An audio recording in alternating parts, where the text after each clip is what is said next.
Bueno, lo primero decir que la vuelta a la consejería para mí ha sido quizás más fácil que para otros compañeros porque volví a un lugar en donde ya había estado. Es verdad que con algunas competencias nuevas, como vivienda, que no estaba en la anterior ocasión, o costas, pero lo cierto es que el hábitat, el personal, la estructura administrativa de la consejería la conocía nada más llegar, y eso tengo que reconocer que es una ventaja muy importante que me ha permitido pues prácticamente pasar de 0 a 100 en un espacio muy corto de tiempo. Me encontré una consejería muy parecida en ese sentido a la que dejé en el año 2019, pero es verdad que yo pues accedía a la dirección de esta consejería con mucha más experiencia, con mucho mayor conocimiento, como decía anteriormente, y también con las ganas muy renovadas para poder afrontar los retos que tiene esta consejería, que, insisto, se añadía un área muy importante, que es la vivienda, probablemente uno de los principales problemas que hoy tienen los canarios y las canarias. Hay que decir que las obras que estaban, la gran mayoría de las obras que están en marcha, cuando en mayo o junio, es hace un año, son obras que se iniciaron en la anterior etapa, la etapa en la que yo estaba en la consejería, la obra de la aldea, la segunda fase de la carretera de la aldea, tuve la posibilidad de licitarla en el año 2019 y adjudicarla en el año 2019, es una obra que hoy todavía está ejecutándose, muy importante. La obra del anillo insular en la isla de Tenerife es una obra que también se licita en el año 2019 y que también se está ejecutando. Es decir, las principales obras son obras que se iniciaron en el año 2019. Es verdad que en ese sentido hubiese preferido encontrarme obras más avanzadas o finalizadas y otras muchas comenzando, ¿no? Pero bueno, también soy consciente de que la obra pública tiene unos tiempos a veces tan largos que es difícil verlas comenzar y verlas terminar. Como he vuelto a la consejería, voy a tener la posibilidad de verlas empezar y terminar en algunos casos y creo que eso en materia de obra pública. Y en materia de vivienda, es verdad que yo no tuve la responsabilidad en mi anterior etapa, pero sí es cierto que es un asunto de mucha importancia. El acceso a la vivienda se ha convertido, como dije antes, en uno de los principales problemas que tienen los canarios y las Canarias, pero lo cierto es que se ha hablado mucho, pero ha habido poca acción. Es decir, prácticamente en la pasada legislatura no se construyeron vivienda pública. En esta legislatura, en este primer año, hemos sentado las bases para que hoy podamos decir que durante el año 2024, entre proyectos y obras, pues estamos promoviendo más de 1000 viviendas públicas y que además hemos aprobado un decreto de ley de medida urgente en materia de vivienda que va a facilitar la construcción de vivienda protegida. Es decir, hemos pasado de las palabras a la acción. Bueno, en obra pública pues tenemos proyectos en todas las islas. Podemos decir que ya después de muchos años hoy tenemos obras de carreteras en las 7 islas. Evidentemente en la Graciosa no, pero en las 7 islas, en el resto de las 7 islas tenemos obras actualmente en ejecución de carreteras. Es un hito muy importante que hacía décadas que no sucedía. Y ahí pues todas son importantes, desde el eje norte-sur en Fuerteventura, que es una autovía que conecta y da movilidad entre el puerto de Corralejo y el puerto de Morrojable, una actuación que va a buen ritmo, que este año además vamos a licitar una de las obras más importantes, uno de los tramos más importantes, que es el de Aeropuerto Pozo Negro. También en la isla de Tenerife, que tiene un problema importante de movilidad, como pasa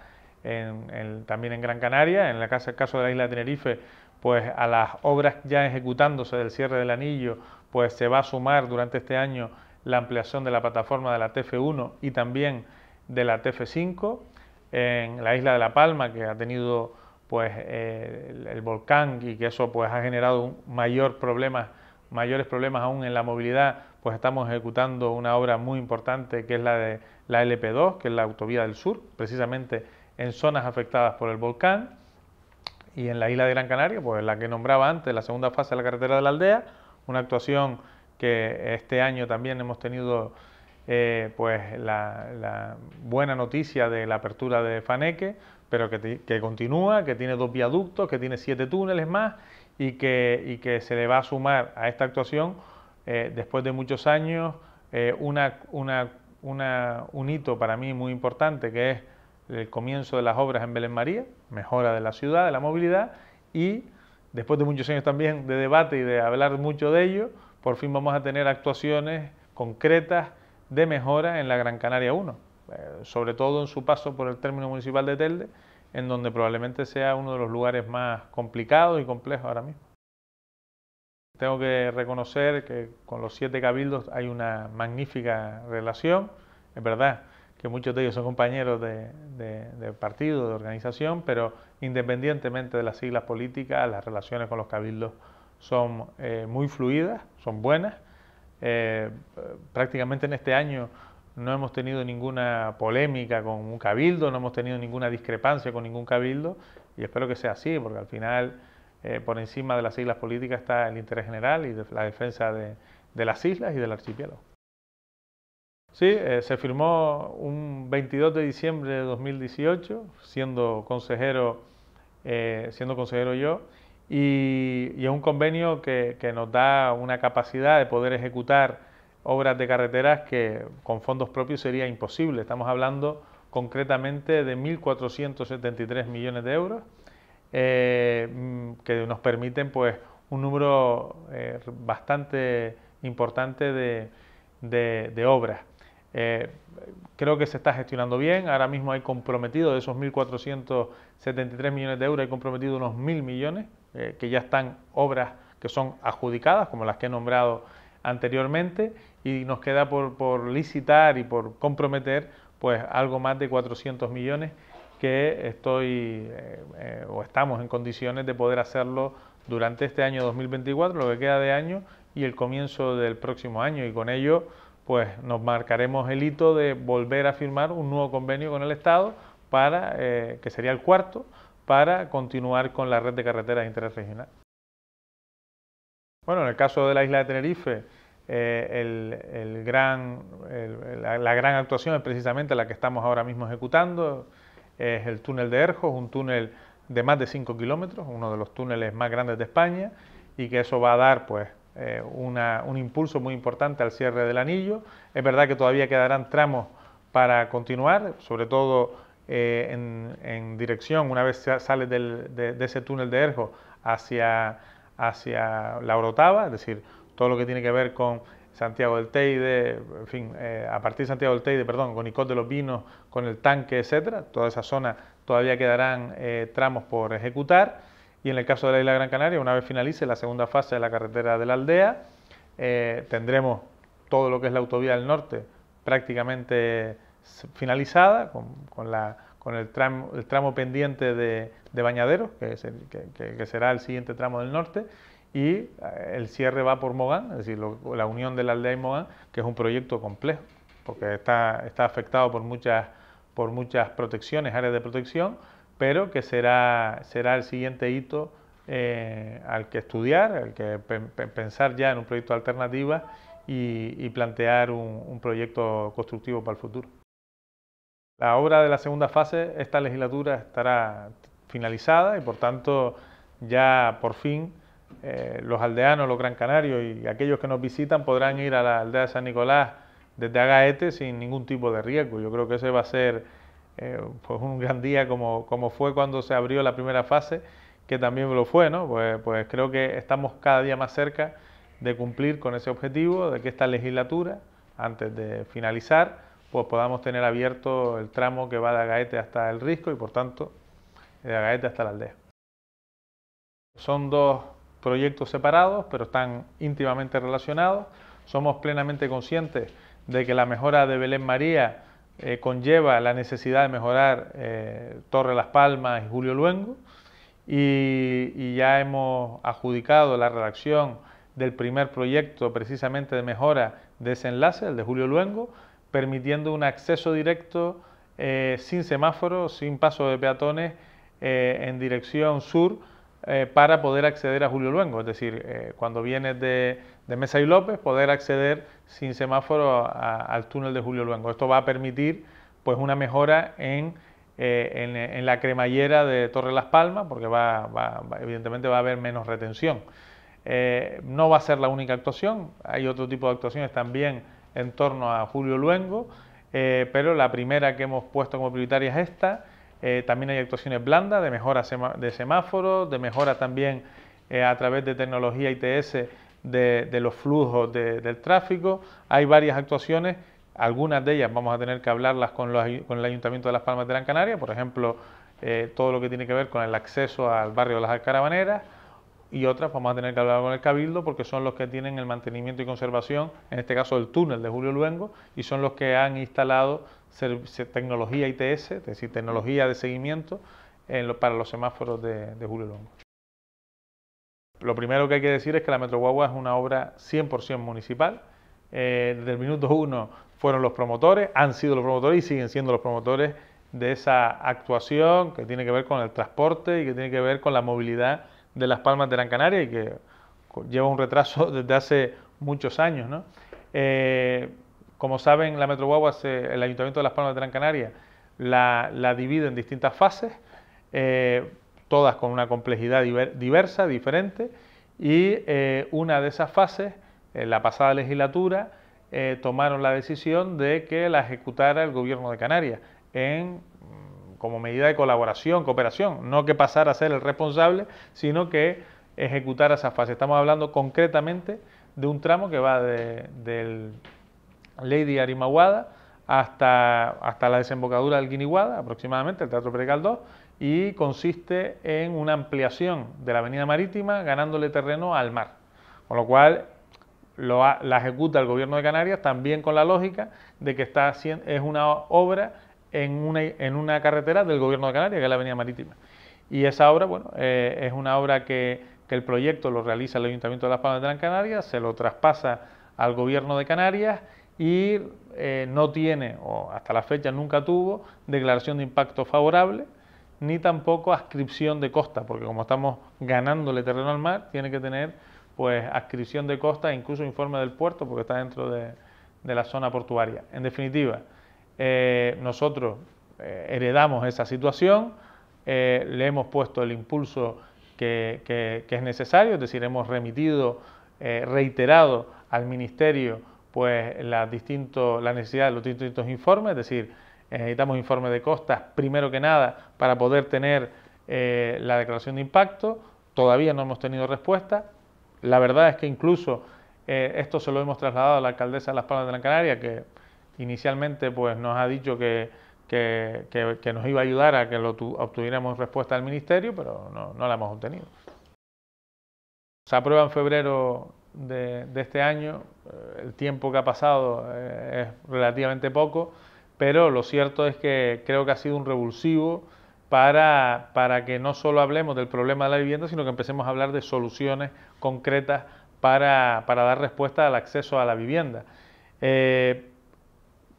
Aunque es pronto, creo que ya tenemos resultados importantes, sobre todo en lo que tiene que ver con la construcción de vivienda protegida. Leía recientemente que también la transformación de locales comerciales o edificios de oficina en vivienda, pues en algunos lugares estaba teniendo resultados. Un proyecto concretamente en Telde, en el centro de Telde, de un edificio comercial muy emblemático que se pasaba, que había pedido la solicitud para cambiarse a ser vivienda, es decir, con lo cual hemos puesto herramientas útiles para empezar a dar respuesta, para incrementar la oferta de vivienda y por tanto dar respuesta a este problema. Además,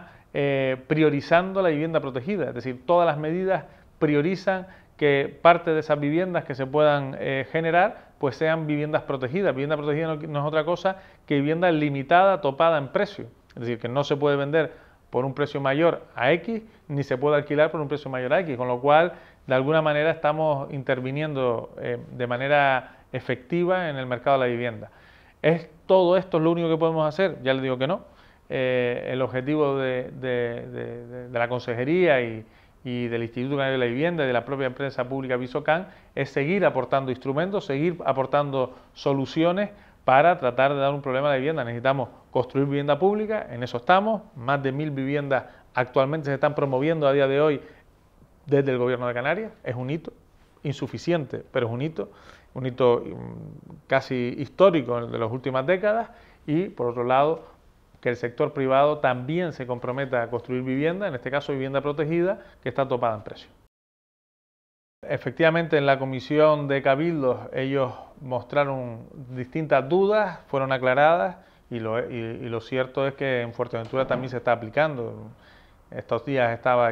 he visitado el Cabildo de Fuerteventura, están pues, impulsando también políticas de vivienda, y creo que en términos generales hay buena sintonía también con el tema de la vivienda. Hemos hecho un esfuerzo importante con la Federación Canaria de Municipios para recorrernos las 7 islas,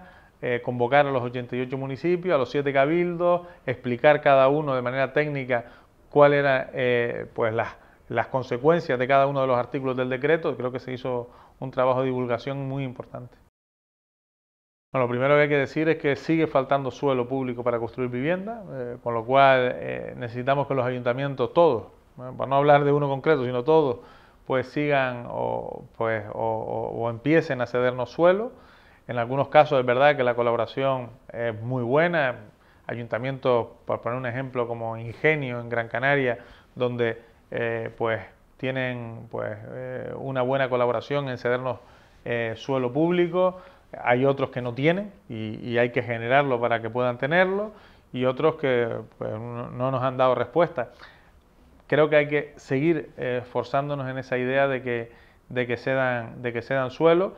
Los demandantes de vivienda registrados superan los 25.000. Esto no quiere decir que haga falta 25.000 viviendas públicas, porque entre otras cosas el parque de vivienda pública de Canarias actual está en torno a los 22.000. Y es construido en los últimos 40 años, con lo cual los 25.000 demandantes de vivienda no demandan 25.000 viviendas públicas, lo que demandan es 25.000 viviendas. Y ahí hay vivienda pública, vivienda protegida, pero de promoción privada, y vivienda libre. Y en ese ámbito nos tenemos que mover para dar respuesta. Por eso no solamente hay que construir vivienda pública, que hay que construirla, sino hay que promover vivienda protegida y promover vivienda libre. Lo cierto es que solamente 2 ayuntamientos de Canarias han solicitado ser declarados zonas tensionadas. Nosotros le hemos remitido que es necesario aportar estudios de valoración objetiva de que realmente son zonas tensionadas y qué medidas habría que aplicar, y hasta la fecha, es decir, no hemos recibido ningún estudio objetivo por parte de ningún ayuntamiento que estime que es necesario declarar zonas tensionadas el municipio en su conjunto o zonas parciales del municipio. Nuestro objetivo es mantenerlo el próximo año 2025. Entiendo que la situación económica y social en Canarias y en España, pero concretamente en Canarias,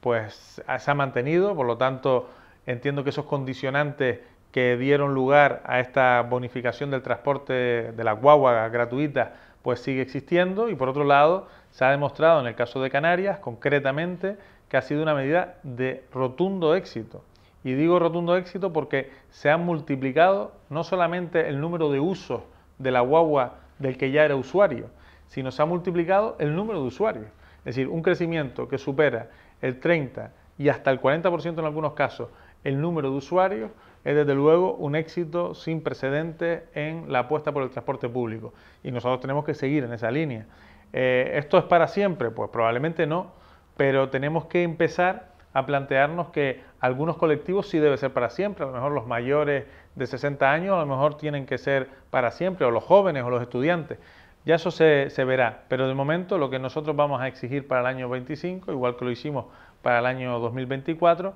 es que se prorrogue la situación de bonificación del 100% de las guaguas en Canarias, como sucede en el resto del territorio del Estado, en donde se sigue bonificando pues los trenes de cercanía o de media distancia. Hace una apuesta también muy novedosa, porque cuando se aprueban determinadas iniciativas en el ámbito de la movilidad y del transporte, pues se tengan en cuenta los criterios de sostenibilidad. Hasta ahora eso no había sucedido, es decir, hasta ahora ese criterio no estaba sobre la mesa, solamente eran criterios económicos. cuando se planteaba, por ejemplo, un municipio crecer en número de taxis o decrecer, se planteaba en términos estrictamente de oferta y de demanda, términos económicos, y ahora lo que hemos planteado es que hay un nuevo criterio que hay que contemplar, que es el de la sostenibilidad. Y ese criterio de la sostenibilidad tiene dos vertientes, tiene la vertiente de la apuesta por el transporte público, pero también tiene la vertiente de la ocupación de la vía, de la emisión de CO2 a la atmósfera y también del tipo de vehículos también que se utiliza para ese tipo de transporte. En definitiva, es una nueva visión que se tiene que implementar en todos los criterios, cuando también no solamente en el sector del taxi, sino en todos los sectores, por ejemplo el de las VTC, y que cabildos y ayuntamientos no solo lo han visto bien, sino que han sido los promotores. Es decir, esto es un decreto ley que ha salido con una enorme participación del sector, pero también de las instituciones locales.